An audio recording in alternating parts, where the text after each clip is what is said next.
কে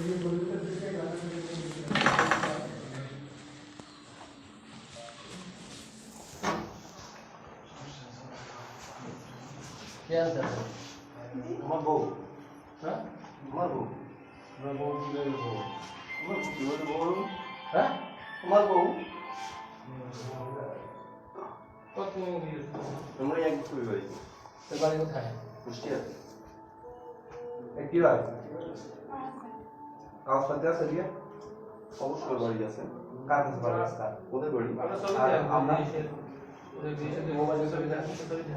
mobile এখন ছবি দেখি নাকি? ছবি নেই মোবাইলে? না, আমরা তো কি পাঠানো ব্যবহার করি। এটা কি মোবাইল কি? হ্যাঁ নিয়ে যাও কাগজ তারপর যদি আচ্ছা, কে আছে? এই যে ভালো বলেছে। আমি আমার বউ নিয়ে আসি, কি সমস্যা? ভালো আছে। আমি একটু ওই যে বাবু। এই কি তারা কি বলে?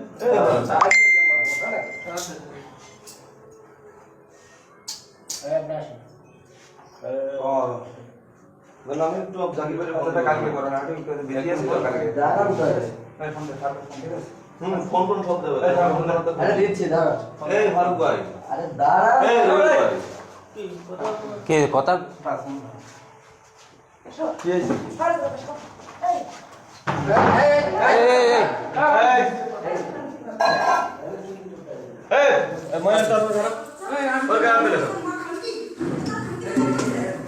ফোন কোন সব দেবে? আরে দিচ্ছি দাঁড়া। এই ফারুক ভাই, আরে দাঁড়া। এই রবি ভাই, কে কথা কি হয়েছে?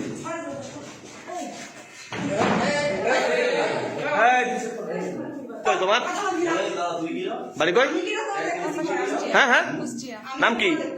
প্রিয়া। প্রিয়া, এরা কেন আইছো?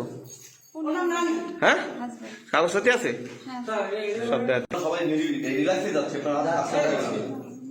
আমরা যাচ্ছি তো আপনার সাথে। আমি আমরা এক জায়গায় কাজ করি। হ্যাঁ, গাড়ি দেবে না। হ্যাঁ, এটা মানে কারণটা কি একটু বলুন? না, থানায় নিয়ে বলবো, এটা থানায় নিয়ে না, অবশ্যই দাঁড়ান। থানায় নিয়ে গেলে আমাদেরও লোক আছে তো, একটু দেরি করেন। হেল্প করে।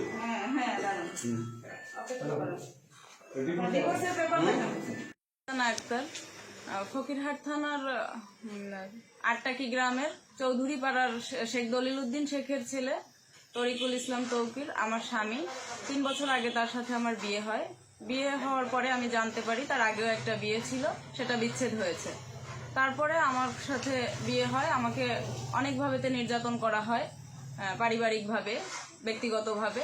তারপর আমি আমার সুখের জন্য, ভালো থাকার জন্য আমি বেবি কনসিভ করি। আমার একটা ছোট বাচ্চা, 1 বছর পূর্ণ হয়নি বাচ্চার বয়স। এখন সে আমাকে রেখে বিভিন্ন রকমের নির্যাতনের শিকার আমি। তারপরে অন্য একটা মেয়ের সাথে, অনেক মেয়েদের সাথে অনৈতিক কার্যকলাপ করে। গতকাল রাত 9:30 নাগাদ সে একটা মেয়ের সাথে অনৈতিক কার্যকলাপ, অবৈধ সম্পর্কে লিপ্ত ছিল, অনৈতিক কার্যকলাপ করতেছে। এমত অবস্থায় পুলিশ তাকে আটক করে, এখন সে থানা হাজতে আছে।